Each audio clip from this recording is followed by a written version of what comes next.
2024 లేదా 25లో డిగ్రీ లేదా బీటెక్ చదివారా? సాఫ్ట్‌వేర్ జాబ్ కోసం ఎదురు చూస్తున్నారా? అయితే కోడ్ జ్ఞాన్ 100 డేస్ కోర్సులో చేరండి, జాబ్ సాధించండి. నమస్కారం లాభిశెట్టి మహేష్ గారు. నమస్తే అండి. సార్, అందరికీ కోటీశ్వర్లు అవ్వాలి అని అనుకుంటారు. బట్ ఎందుకు అవ్వలేరు అంటారు? ఎస్పెషల్లీ మిడిల్ క్లాస్ వాళ్ళు మేము ఎంత చేసినా కూడా మేము ఇంకా మిడిల్ క్లాస్లోనే ఉంటున్నాము అని అనుకుంటూ ఉంటారు. ఏ కారణం చేత మిడిల్ క్లాస్ వాళ్ళు మిడిల్ క్లాస్లోనే ఉండడానికి రీజన్ ఏంటి? ప్రజెంట్ సినారియో చూస్తుంటే మీరు సిరి గారు, middle class becoming middle class and poor, rich becoming rich and rich కదా.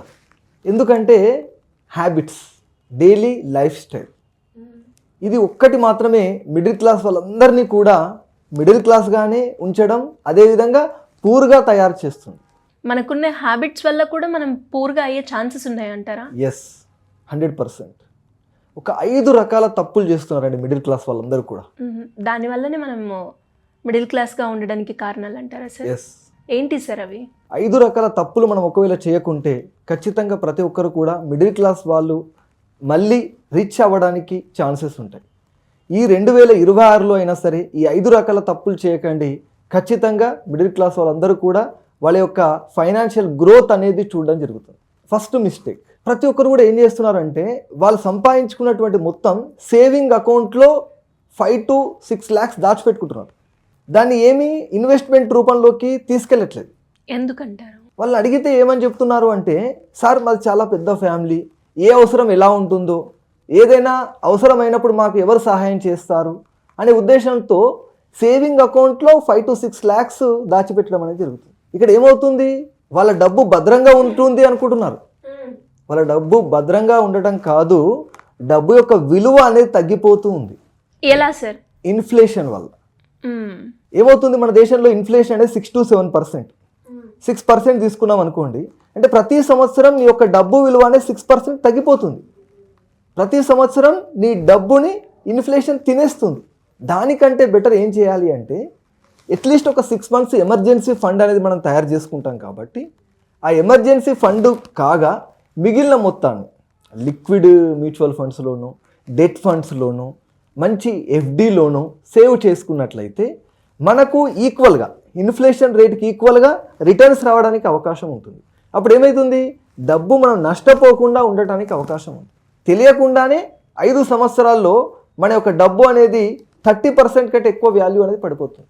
కాబట్టి సేవింగ్ అకౌంట్లో సేవ్ చేసుకుంటూ ఉండడం అనేది చాలా పెద్ద మిస్టేక్. ఇన్ఫ్లేషన్ వల్ల మనకు తెలియకుండానే మన డబ్బు అనేది నష్టపోవడం అనేది జరుగుతుంది. True sir. చాలా మంది డబ్బులు దాచుకున్నాను, నేను సెక్యూర్గా ఉన్నాను అని అనుకుంటారు, కానీ మనం ఒక వైపు చూస్తే ఈ రకంగా లాస్ అవుతున్నాం. మన సేవింగ్స్ ఎలా ఉండాలంటే ఇన్ఫ్లేషన్ని బీట్ చేయాలి. ఇన్ఫ్లేషన్ బీట్ చేయకపోతే మనకు తెలియకుండానే మన డబ్బు యొక్క విలువ అనేది తగ్గిపోవడం జరుగుతుంది. సెకండ్ బిగ్గెస్ట్ మిస్టేక్, ప్రతి ఒక్క మిడిల్ క్లాస్ వాళ్ళు చేసేటువంటి తప్పు, ప్రతి వస్తువుని రోజుల్లో ఈఎంఐ పైన కొంటున్నారండి. ట్రూ. కార్, బైక్, టీవీ, అన్ని all durables, washing machine, TV, iPhone, everything. ఇక్కడ కార్పొరేట్ కంపెనీస్ చేసేటువంటి 0% ఇంట్రెస్ట్ అని చెప్పేసి మనకి ఏం చేస్తున్నారు, మీరు ఈఎంఐలో తీసుకోవచ్చు అనుకుంటున్నారు. కానీ ఇక్కడ జరిగేటువంటి నష్టం ఎక్కడ జరుగుతుందంటే, మన యొక్క సైకాలజీ, మన మైండ్ సెట్ ఎలా తయారైపోయిందంటే, డబ్బులు లేకుండా కొనుగోలు చేయాలి అనే విధంగా మన యొక్క లైఫ్ స్టైల్ని టోటల్గా కార్పొరేట్ కంపెనీస్ ఈరోజు చేంజ్ చేసినాయి. ఒకప్పుడు డబ్బులు దాచుకున్న తర్వాత మాత్రమే ఆ దాచుకున్న డబ్బుతో కొనేటువంటి మనం ఈరోజు డబ్బులు లేకుండా ప్రతి వస్తువు కొనగలిగేటువంటి ఆ క్యాపబిలిటీలోకి వెళ్ళాము, ఆ యొక్క మైండ్ సెట్లోకి వెళ్ళాము.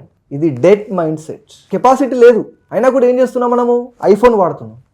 మీరు గమనించారో లేదో, లాస్ట్ 6 months బ్యాక్ బాంబేలో ఐఫోన్ రిలీజ్ అయినప్పుడు ఒక పెద్ద క్రౌడ్, క్యూ లైన్, ఒక వ్యక్తి చనిపోవడం కూడా జరిగింది. ఫ్రీ ఇస్తున్నారండి. అలా లైన్లో నిలబడి క్యూలో ఉండి కొన్నారు అంటే అందరూ కూడా ₹1,00,000, ₹1,50,000 చేతిలో పెట్టుకుని కొన్నారండి?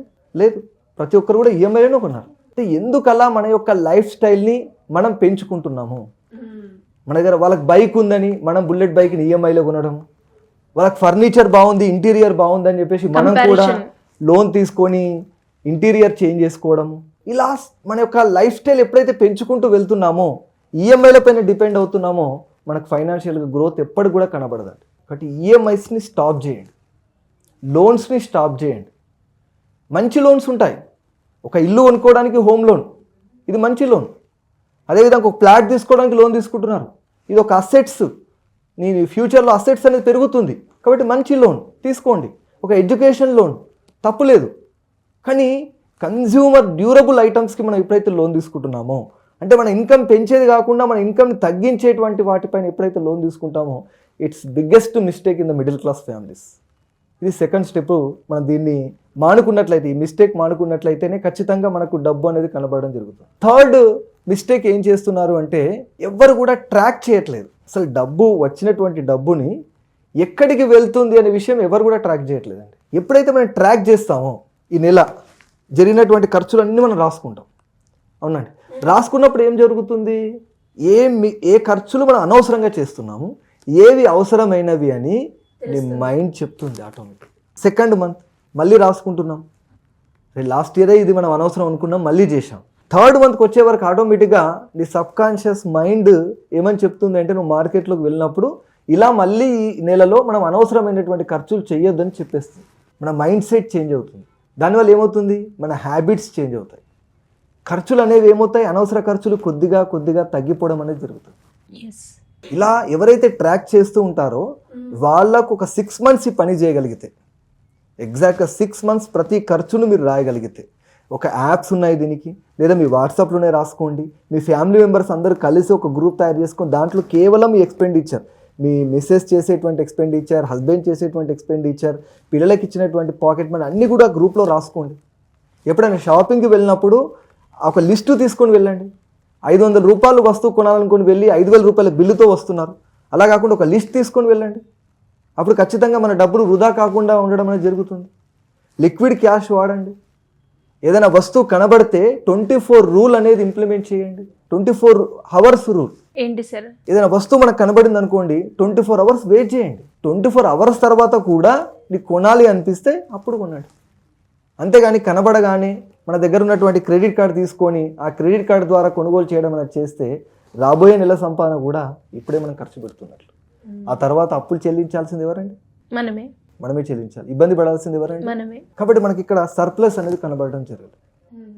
ట్రాక్ చేయడం ఎట్టి పర్సన్ కూడా మర్చిపోకండి.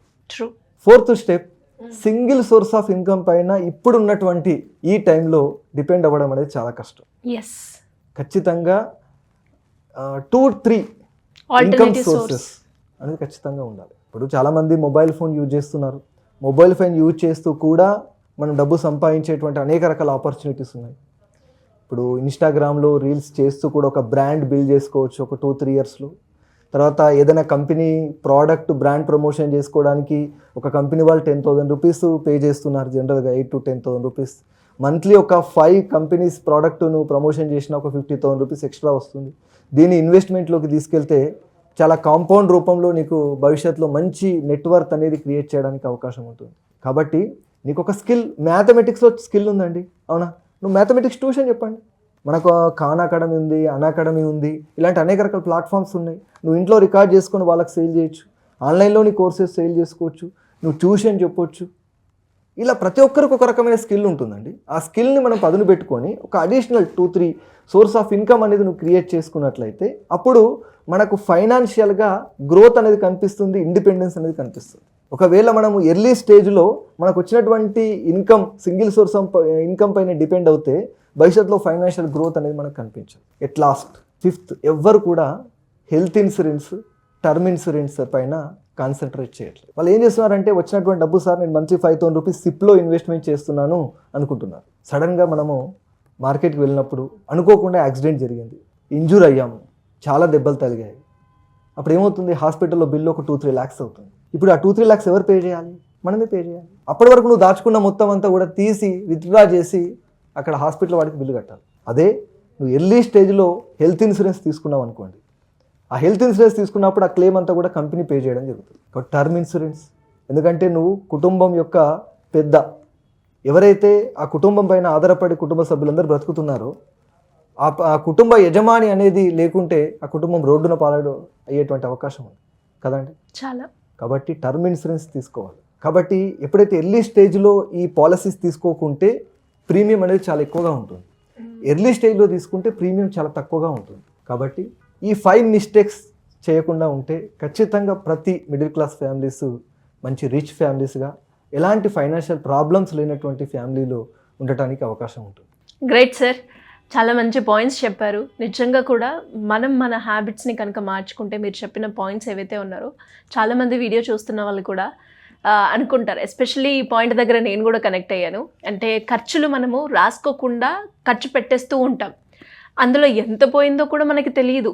ఒకసారి అది రాసుకుంటే కానీ మనం ఇంత ఖర్చు చేసామా, దీన్ని ఈ రకంగా మనము పెట్టుకుంటే బాగుంటుంది అనేది ఖచ్చితంగా వచ్చే ఉంటుంది చూసే ఆడియన్స్కి కూడా. ఇంకా అలాంటి వాళ్ళు ఎవరైనా కూడా ఇక్కడ నుంచైనా నేను సేవ్ చేసుకోవాలి, డబ్బులు పొదుపు చేసి కొంచెం డబ్బుని ఒక కూడబెట్టుకుంటే ఫర్దర్గా నాకు ఎలాంటి హెల్త్ ఇష్యూస్ వచ్చినా కూడా నేను స్టేబుల్గా ఉండాలి ఫైనాన్షియల్గా అనుకునే వాళ్ళు ఎవరైనా కూడా మిమ్మల్ని అప్రోచ్ అవ్వాలి అంటే ఏ విధంగా ఉంటుంది సార్? ఫైనాన్షియల్ గ్రోత్ అనేది ఫైనాన్షియల్ నాలెడ్జ్ని బట్టి ఉంటుందండి. కాబట్టి ఫస్ట్ ఆ ఫైనాన్షియల్ నాలెడ్జ్ అనేది తెలుసుకోవాలి. ఒక్కొక్కరికి ఒక్కో రకమైనటువంటి ప్లానింగ్ అవసరం. కాబట్టి ప్రతి ఒక్కరికి ఉపయోగపడేటువంటి వాళ్ళ పర్సనల్ ఫైనాన్స్ ప్లానింగ్ గైడెన్స్ అనేది ఇవ్వబడుతుంది. స్క్రీన్ పైన కనిపించేటువంటి నంబర్ కాల్ చేస్తే నా యొక్క అపాయింట్మెంట్ దొరుకుతుందండి. Thank you sir, thank you so much.